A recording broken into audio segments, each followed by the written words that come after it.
Chapter break. Short literary escapes. Classic audio pills for your commute, bedtime unwind, or a break anytime. At Chapter Break, we carefully select and curate iconic passages from classic novels, scenes that are powerful, memorable, reflective, and a joy to listen to. Whether it's a timeless first chapter, a dramatic turning point, or a magical moment, each episode offers you the essence of great literature, one short escape at a time. This chapter break is Jane Eyre, by Charlotte Brontë, 1847. Chapter 26, The Interrupted Wedding. A wedding veil, a church filled with quiet anticipation, and a secret that shatters everything. A brief introduction. Charlotte Bronte's Jane Eyre is a timeless tale of independence, morality, and the struggle between passion and principle. Set against the moody backdrop of Thornfield Hall, the novel follows Jane, an orphaned governess with unwavering integrity, as she navigates love, loneliness, and the desire to belong. In this pivotal chapter, Jane and Mr. Rochester stand at the altar, moments away from becoming husband and wife. But just as vows are about to be spoken, a shocking revelation halts the ceremony and exposes a hidden truth lurking inside Thornfield's walls. What was meant to be a moment of union becomes a dramatic unraveling, filled with betrayal, heartbreak, and the first cracks in a love that seemed unbreakable. We are about to let the tension rise as a wedding turns into a revelation and Jane's world is forever changed. Now let's open the page together. Your chapter break begins now.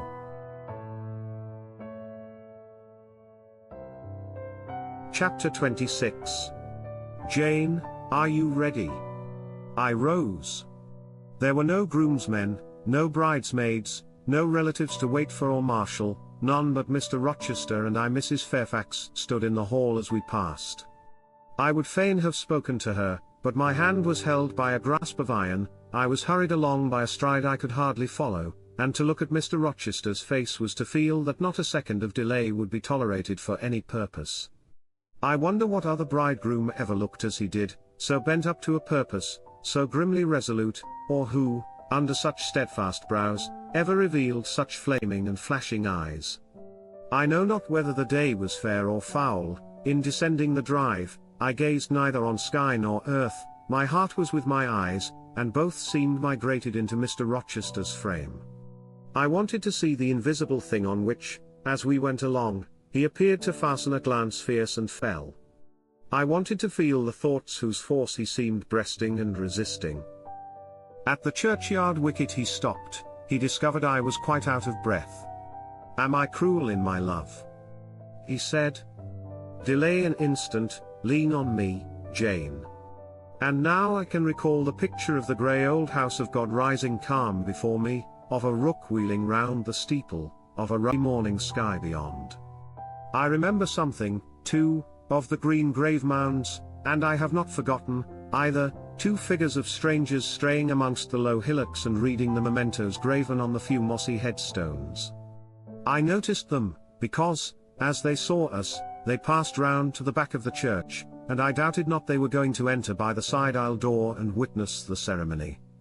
By Mr. Rochester they were not observed. He was earnestly looking at my face, from which the blood had, I dare say, momentarily fled, for I felt my forehead dewy, and my cheeks and lips cold. When I rallied, which I soon did, he walked gently with me up the path to the porch. We entered the quiet and humble temple. The priest waited in his white surplice at the lowly altar, the clerk beside him. All was still, two shadows only moved in a remote corner. My conjecture had been correct, the strangers had slipped in before us, and they now stood by the vault of the Rochesters, their backs towards us, viewing through the rails the old time-stained marble tomb, where a kneeling angel guarded the remains of Dame de Rochester, slain at Marston Moor in the time of the civil wars, and of Elizabeth, his wife. Our place was taken at the communion rails. Hearing a cautious step behind me, I glanced over my shoulder. One of the strangers, a gentleman, evidently, was advancing up the chancel. The service began. The explanation of the intent of matrimony was gone through, and then the clergyman came a step further forward, and, bending slightly towards Mr. Rochester, went on. I require and charge you both, as ye will answer at the dreadful day of judgment, when the secrets of all hearts shall be disclosed, that if either of you know any impediment why ye may not lawfully be joined together in matrimony, ye do now confess it, for be ye well assured that so many as are coupled together otherwise than God's word doth allow, are not joined together by God, neither is their matrimony lawful. He paused, as the custom is. When is the pause after that sentence ever broken by reply? Not, perhaps, once in 100 years. And the clergyman, who had not lifted his eyes from his book, and had held his breath but for a moment, was proceeding. His hand was already stretched towards Mr. Rochester, as his lips unclosed to ask, Wilt thou have this woman for thy wedded wife? When a distinct and near voice said, The marriage cannot go on, I declare the existence of an impediment. The clergyman looked up at the speaker and stood mute. The clerk did the same. Mr. Rochester moved slightly, as if an earthquake had rolled under his feet, taking a firmer footing, and not turning his head or eyes, he said, Proceed. Profound silence fell when he had uttered that word, with deep but low intonation.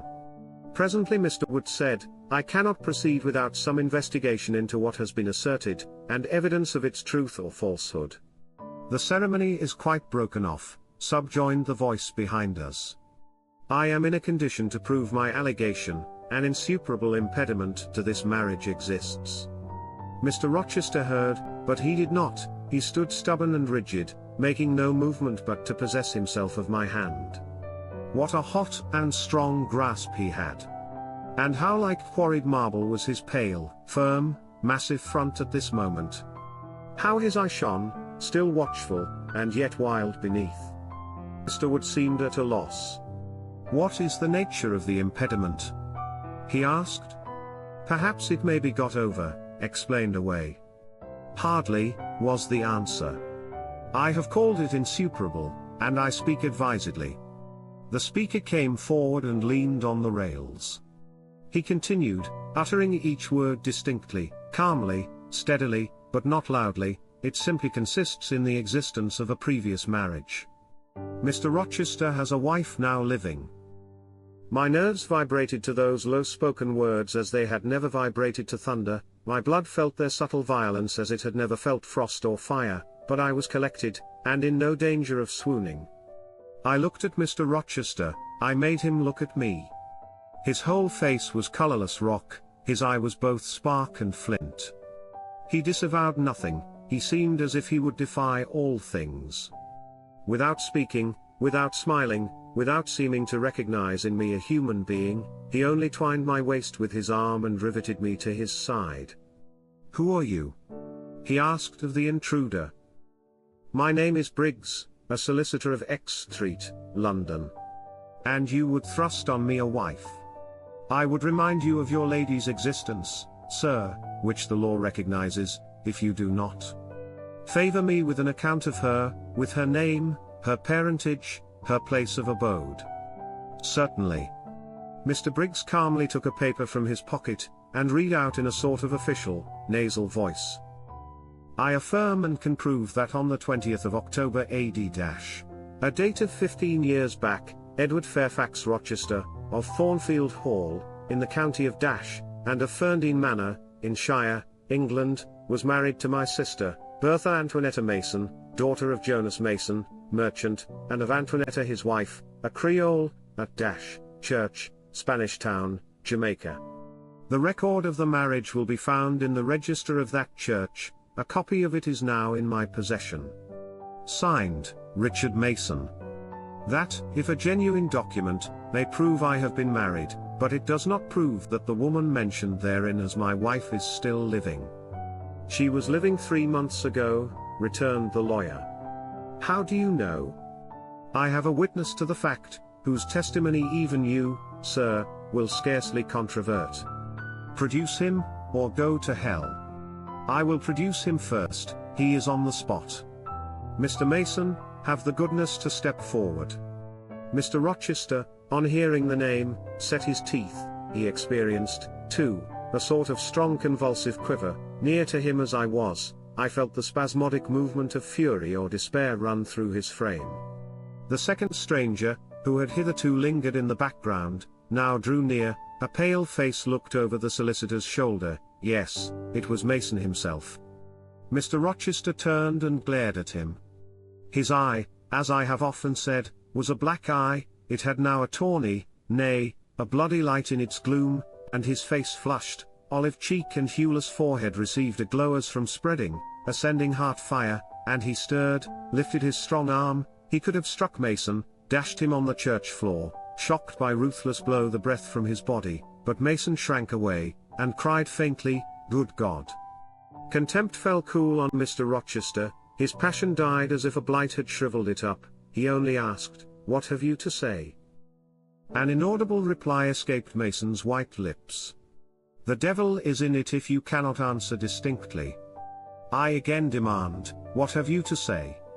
"Sir, interrupted the clergyman, "do not forget you are in a sacred place." Then addressing Mason, he inquired gently, "Are you aware, sir, whether or not this gentleman's wife is still living?" "Courage," urged the lawyer, "speak out."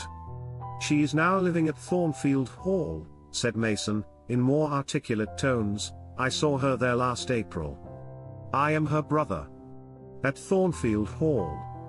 ejaculated the clergyman. "Impossible. I am an old resident in this neighborhood, sir, and I never heard of a Mrs. Rochester at Thornfield Hall." I saw a grim smile contort Mr. Rochester's lips, and he muttered, "No, by God.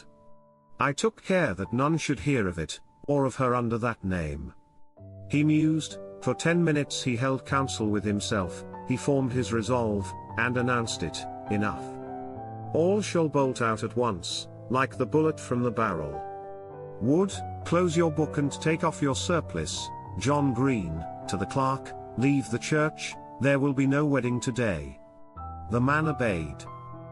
Mr. Rochester continued, hardily and recklessly, "Bigamy is an ugly word.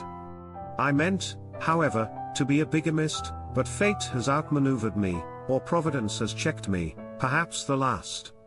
I am little better than a devil at this moment, and, as my pastor there would tell me, deserve no doubt the sternest judgments of God, even to the quenchless fire and deathless worm.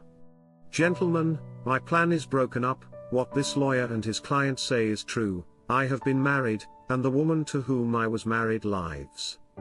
You say you never heard of a Mrs. Rochester at the house up yonder, Wood, but I dare say you have many a time inclined your ear to gossip about the mysterious lunatic kept there under watch and ward. Some have whispered to you that she is my bastard half-sister, some, my cast-off mistress. I now inform you that she is my wife, whom I married 15 years ago, Bertha Mason by name, sister of this resolute personage, who is now, with his quivering limbs and white cheeks, showing you what a stout heart men may bear. Cheer up, Dick. Never fear me. I'd almost as soon strike a woman as you. Bertha Mason is mad, and she came of a mad family, idiots and maniacs through 3 generations. Her mother, the Creole, was both a mad woman and a drunkard. As I found out after I had wed the daughter, for they were silent on family secrets before. Bertha, like a dutiful child, copied her parent in both points. I had a charming partner, pure, wise, modest. You can fancy I was a happy man. I went through rich scenes. Oh, my experience has been heavenly, if you only knew it. But I owe you no further explanation. Briggs, Wood, Mason, I invite you all to come up to the house and visit Mrs. Poole's patient, and my wife. You shall see what sort of a being I was cheated into espousing, and judge whether or not I had a right to break the compact, and seek sympathy with something at least human. This girl, he continued, looking at me, knew no more than you, Wood, of the disgusting secret. She thought all was fair and legal, and never dreamt she was going to be entrapped into a feigned union with a defrauded wretch, already bound to a bad, mad, and imbruted partner. Come all of you, follow. Still holding me fast, he left the church. The 3 gentlemen came after. At the front door of the hall we found the carriage. "Take it back to the coach house, John," said Mr. Rochester coolly, "it will not be wanted today."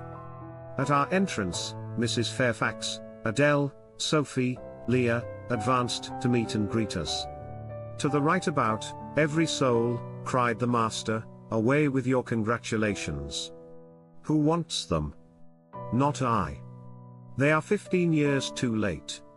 He passed on and ascended the stairs, still holding my hand, and still beckoning the gentlemen to follow him, which they did. We mounted the first staircase, passed up the gallery, proceeded to the third story. The low, black door, opened by Mr. Rochester's master key, admitted us to the tapestried room, with its great bed and its pictorial cabinet. "You know this place, Mason?" said our guide. "She bit and stabbed you here." He lifted the hangings from the wall, uncovering the second door. This, too, he opened. In a room without a window, there burnt a fire guarded by a high and strong fender, and a lamp suspended from the ceiling by a chain.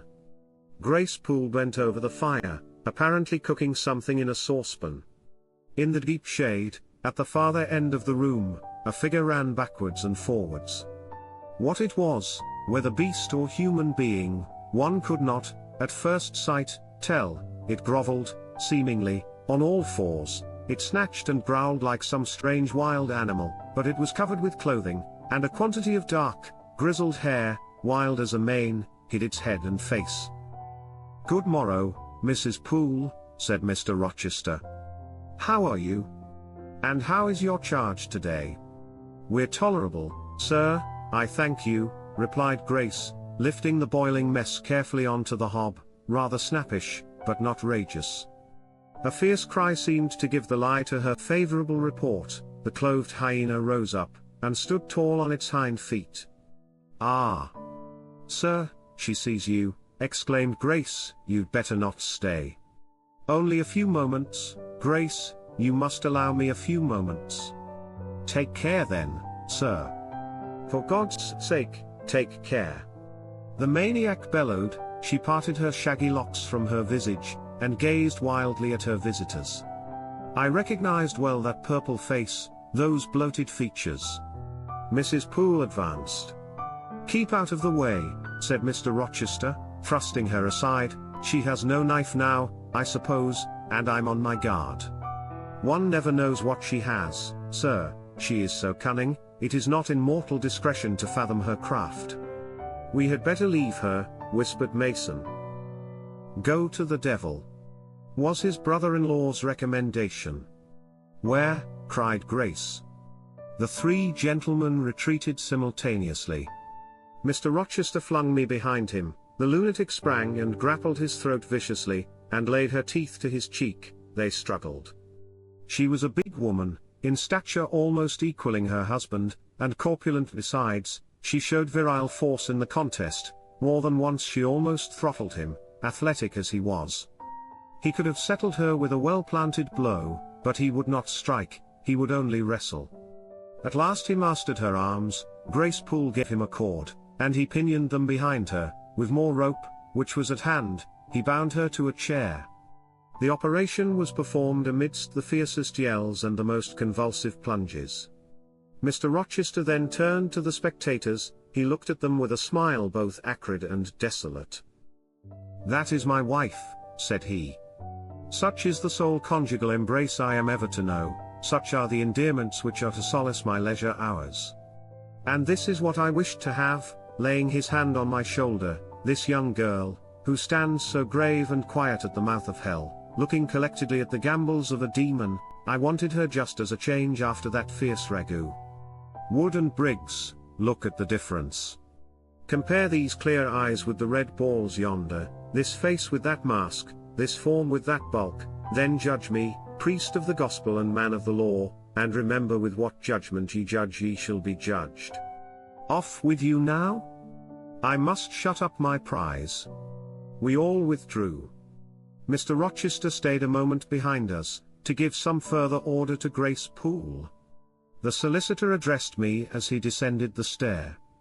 "You, madam," said he, "are cleared from all blame.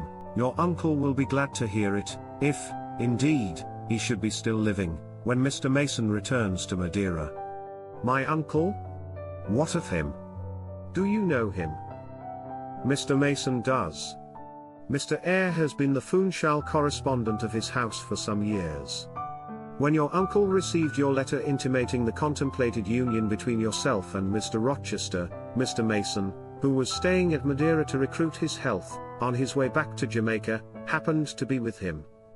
Mr. Eyre mentioned the intelligence, for he knew that my client here was acquainted with a gentleman of the name of Rochester.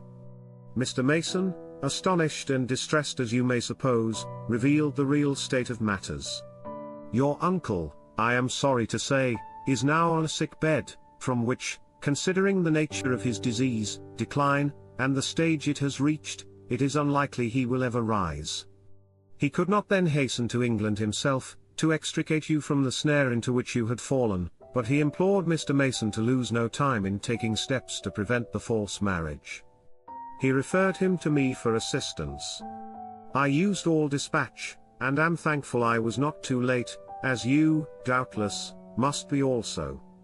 Were I not morally certain that your uncle will be dead ere you reach Madeira, I would advise you to accompany Mr. Mason back, but as it is, I think you had better remain in England till you can hear further, either from or of Mr. Eyre. Have we anything else to stay for? He inquired of Mr. Mason. No, no, let us be gone, was the anxious reply, and without waiting to take leave of Mr. Rochester, they made their exit at the hall door. The clergyman stayed to exchange a few sentences, either of admonition or reproof, with his haughty parishioner. This duty done, he too departed. I heard him go as I stood at the half-open door of my own room, to which I had now withdrawn. The house cleared, I shut myself in, fastened the bolt that none might intrude, and proceeded, not to weep, not to mourn, I was yet too calm for that, but, mechanically to take off the wedding dress, and replace it by the stuff gown I had worn yesterday, as I thought, for the last time. I then sat down, I felt weak and tired. I leaned my arms on a table, and my head dropped on them.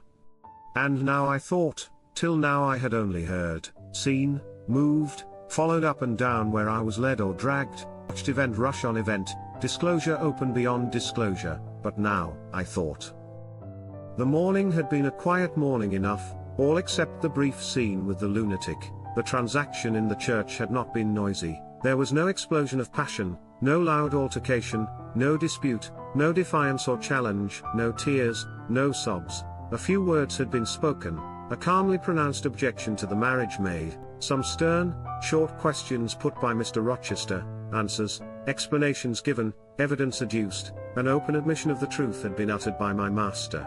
Then the living proof had been seen, the intruders were gone, and all was over. I was in my own room as usual, just myself, without obvious change, nothing had smitten me, or scathed me, or maimed me. And yet where was the Jane Eyre of yesterday? Where was her life? Where were her prospects? Jane Eyre, who had been an ardent, expectant woman, almost a bride, was a cold, solitary girl again, her life was pale, her prospects were desolate.